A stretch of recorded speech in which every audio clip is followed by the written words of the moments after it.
m'accompagner sur cette demi-finale U12 entre Brest et Bastia. Je serai avec Alexandre Gébleu. Salut Alexandre. Oui, salut Gaël, bonjour à toutes et à tous. Là, c'est du lourd qui nous attend. Je pense qu'on va vraiment pouvoir profiter d'un très haut niveau dans un endroit particulier. Comme tu l'as dit, l'antre de l'OL. Donc on va vraiment profiter de cette première demi-finale U12, Gaël. Exactement, entre Bastia et Brest, deux belles équipes. Quand on regarde le parcours, Alexandre, depuis le début de cette phase ici à Dessines, ce sont deux équipes qui, quelque part, méritent d'être en demi-finale, ou en tout cas qui ont fait forte impression. Oui, pour rappel, c'est deux équipes qui figuraient dans le même groupe, dans la poule B, avec le Stade Brestois 29 qui a su tirer son épingle du jeu dans ce groupe B en terminant premier et en gagnant, on va dire, cette place directement pour les quarts de finale.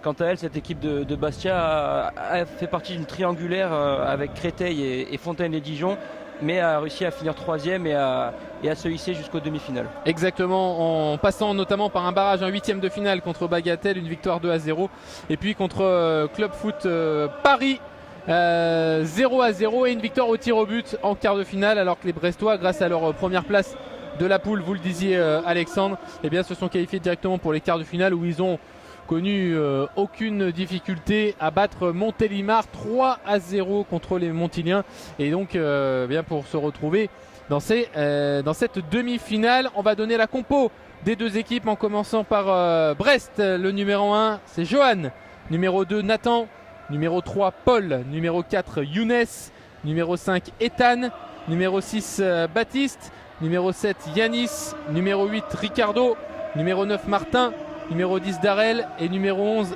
Lenny. Les coachs sont Cédric Collin et Vincent Rioux. Alexandre, je te laisse donner la compo de Bastia. Pour la délégation corse, ce sera le numéro 1 pour Ange, le numéro 2 Gabriel, le numéro 3 Pierre-Marie, le numéro 4 Émile, le 5 Milo, numéro 6 Paul-Marie, numéro 7 Baptiste, numéro 8 Carlu Andria, numéro 9 Thomas, numéro 10 Andrea et le numéro 11 Alexandre. Alors que nos amis corses, et je sais qu'ils sont nombreux à nous écouter, nous pardonnent sur la prononciation, on va essayer de faire le maximum, mais on ne prononcera pas à la Corse, ça c'est sûr et certain.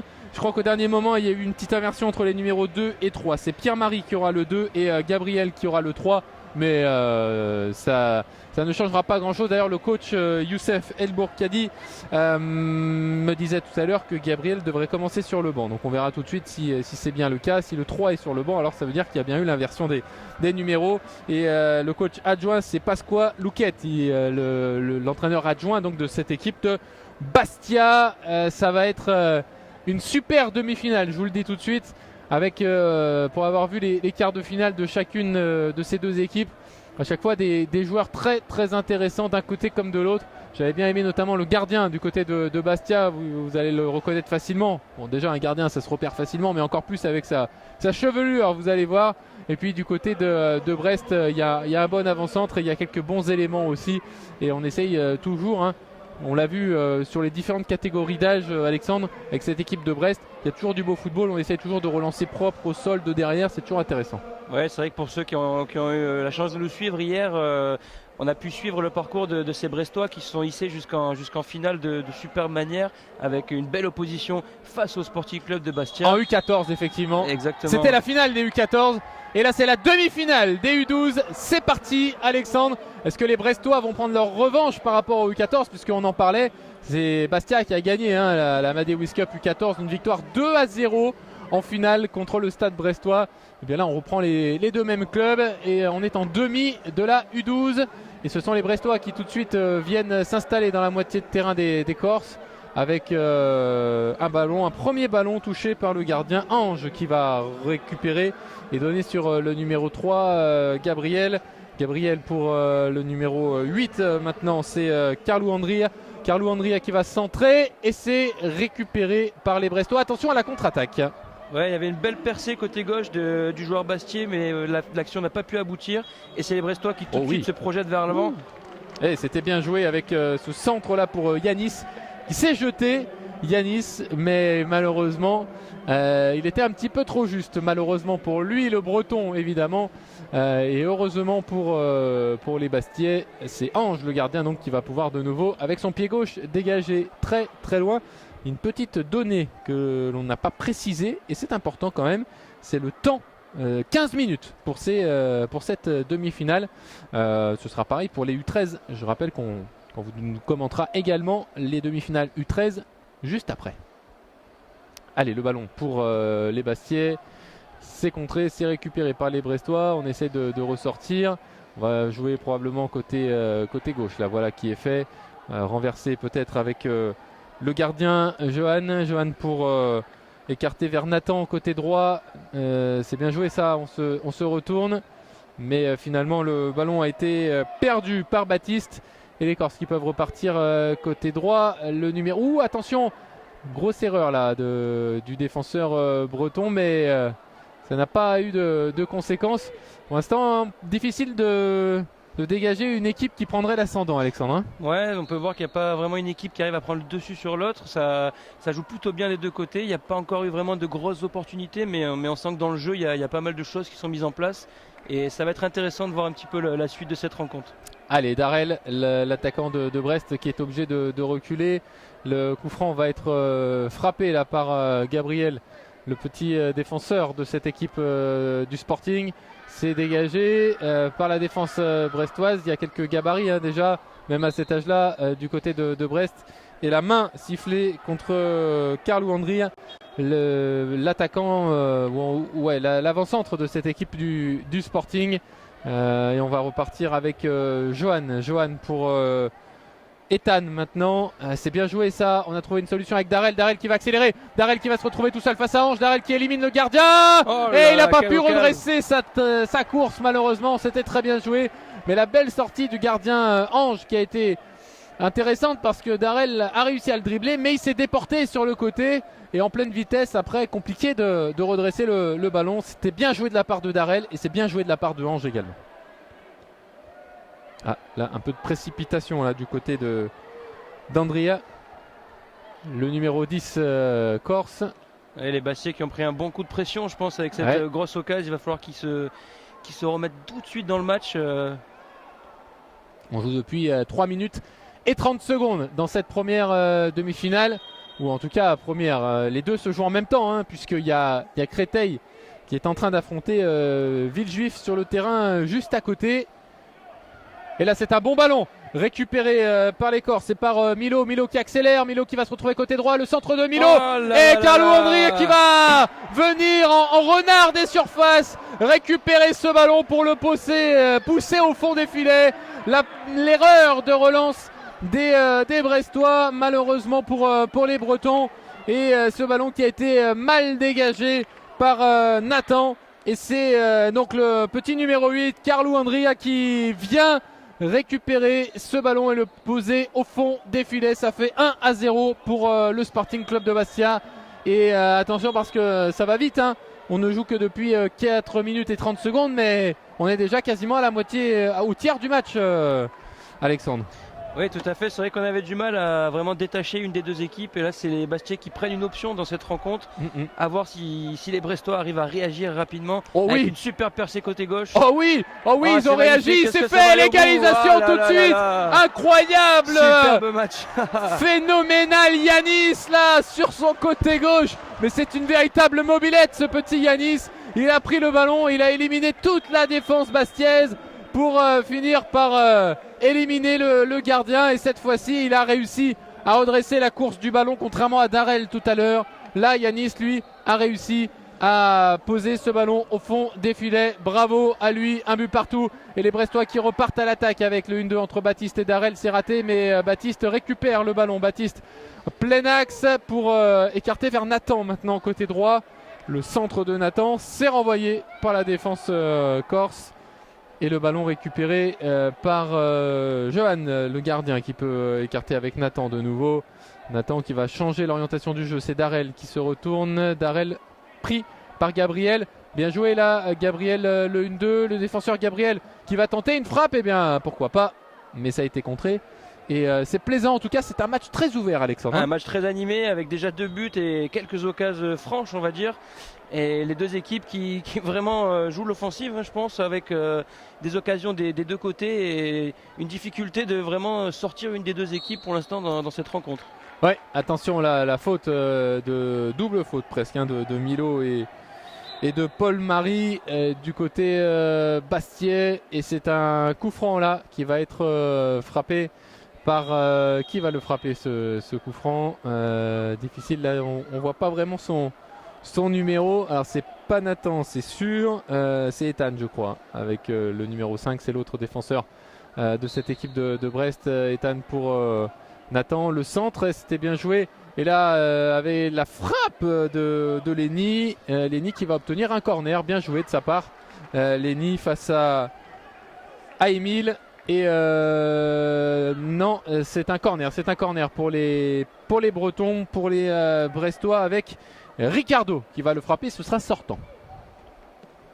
Au deuxième poteau. Ah, il y avait le numéro 10 qui était... Ouais. Et deuxième corner, mais le même de l'autre côté. Et on va changer le tireur là d'ailleurs, c'est le buteur, c'est le petit Yanis qui va s'en charger. Là ce sera rentrant cette fois-ci, toujours avec le pied droit. Attention parce que je l'ai dit, avec notamment ce numéro 5 là, Ethan, qui a du gabarit pour les Brestois. Ouais, qui va sûrement aller chercher un jeu de tête intéressant.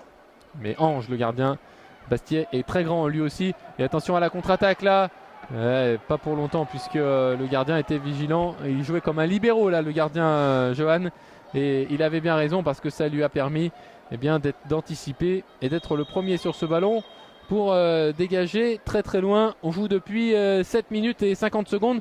Autant dire qu'on vient tout juste de passer la moitié du match, Alexandre.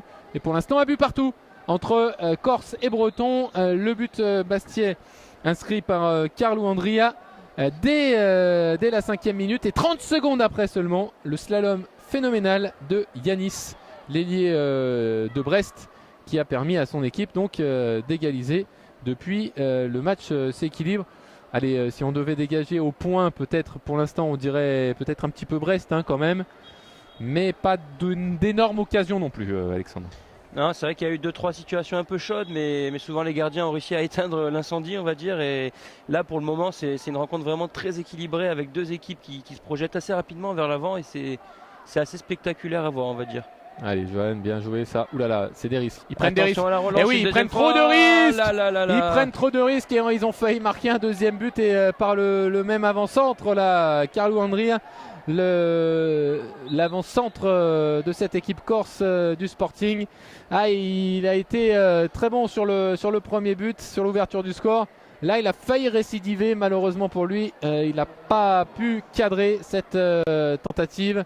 Et là, c'est un ballon pour les Bretons. Yanis, il était à gauche, il est passé à droite. Il est toujours aussi vif, toujours aussi rapide. Pierre-Marie, là, côté Bastia, qui va perdre le ballon. Et Darel qui s'est échappé. Darel, 1, 2. Défenseur Bastia dans le vent. Numéro. Et ouais, mais Gabriel, il est revenu et il a pu dégager ce ballon. Il me plaît bien, ce petit Gabriel. Il est tout petit, mais je peux vous dire qu'il ne manque pas d'envie.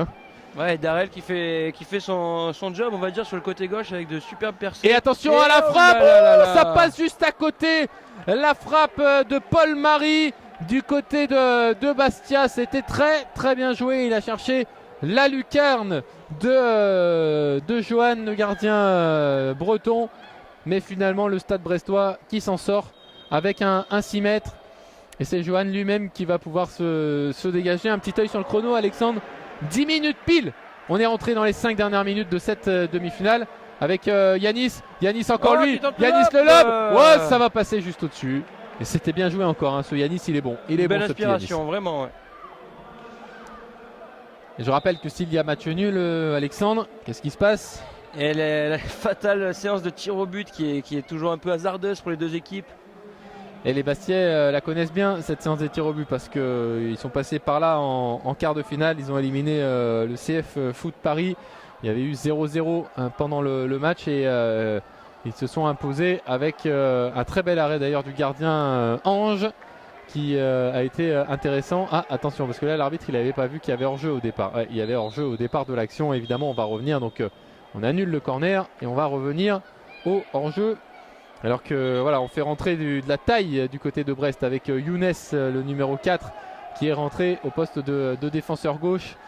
On a changé aussi avec l'avant-centre Martin, le numéro 9 à la place Darel. Il a été décalé sur le côté gauche, il n'est pas sorti. Aussi, je me disais, c'est bizarre de le faire sortir quand on voit le début de match qu'il a fait. Parce une sacrée performance qu'il livre depuis le début de cette rencontre. Donc c'est vrai que ça aurait été assez surprenant, mais bon, des fois les choix tactiques peuvent surprendre, mais peuvent également s'avérer payants. Exactement, et puis parfois c'est parce que les coachs savent qu'il a un petit peu mal ou qu'il a beaucoup joué aussi depuis le début de la journée. Ça peut être des choses comme ça. Alors que là, du côté de Bastia, la rentrée du numéro 9, Thomas, à la place de Carlou Andria, le buteur de cette équipe du Sporting. Pour l'instant, lui qui avait ouvert le score, mais ça ne suffit pas. Il y a un but partout et ça fait pour l'instant bien presque nos affaires, Alexandre, parce qu'il y a du suspense.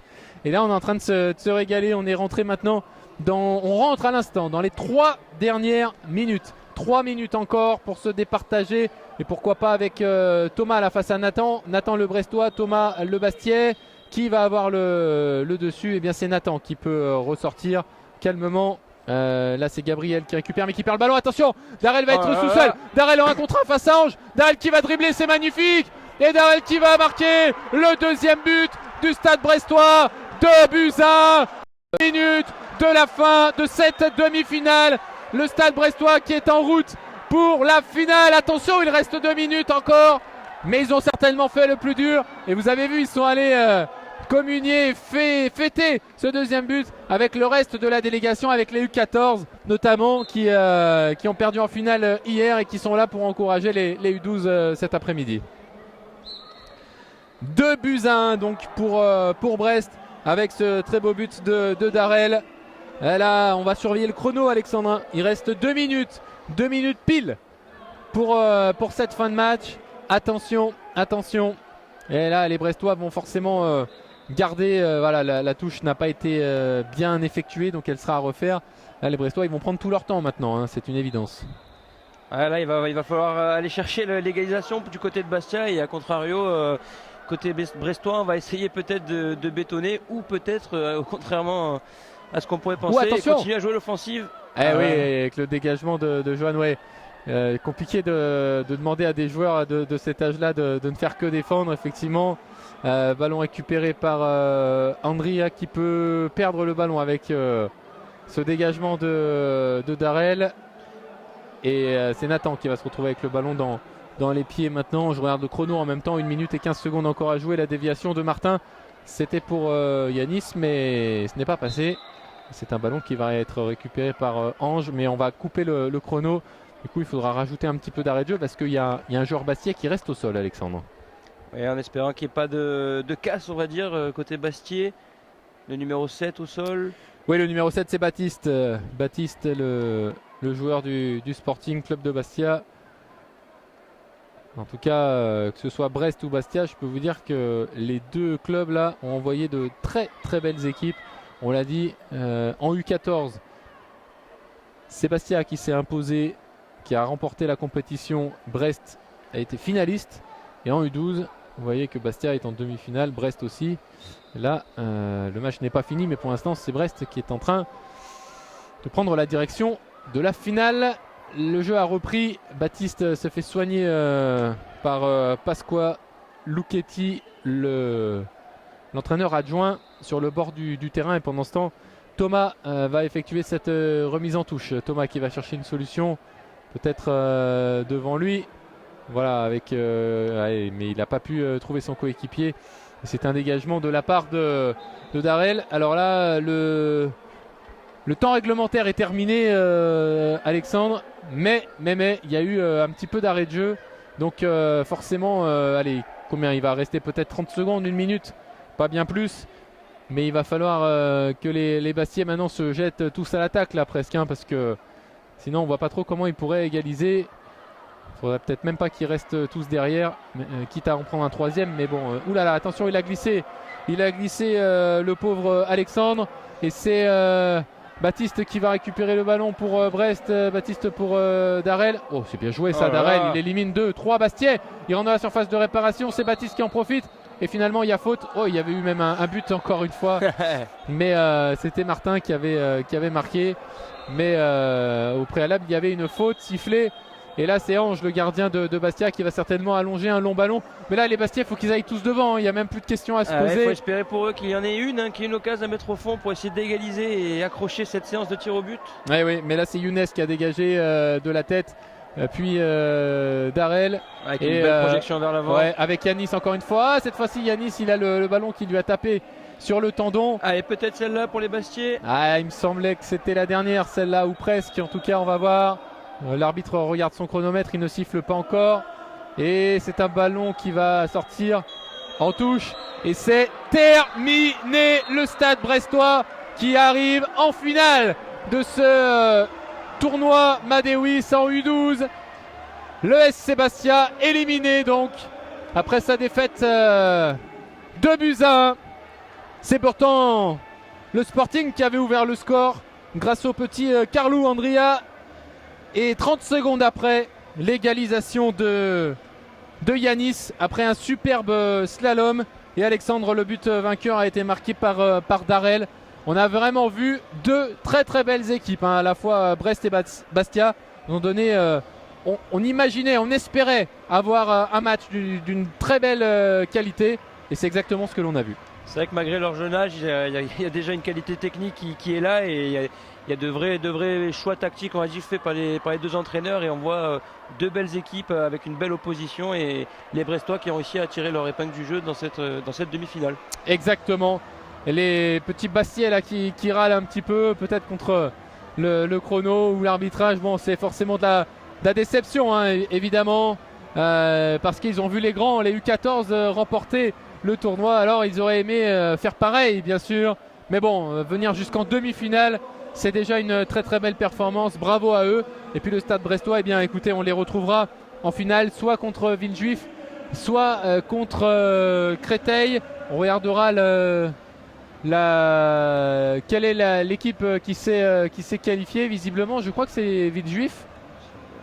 J'ai l'impression que c'est Villejuif. On détaillera tout ça tout à l'heure. Mais il me semble bien que c'est ça la finale. En tout cas, aura lieu à 17h20. Soyez bien avec nous. Et elle durera 2 fois 10 minutes. Avant cela, on va faire une petite pause. Et on se retrouve très vite pour les demi-finales U13. Et celle qui va nous intéresser et qu'on va commenter, Alexandre, ce sera un derby lyonnais. La Croix-Rousse, qui est un club d'un quartier de Lyon, du 4e arrondissement, sur la colline de la Croix-Rousse, contre l'Olympique lyonnais. A tout de suite donc pour cette demi-finale U13. A tout de suite.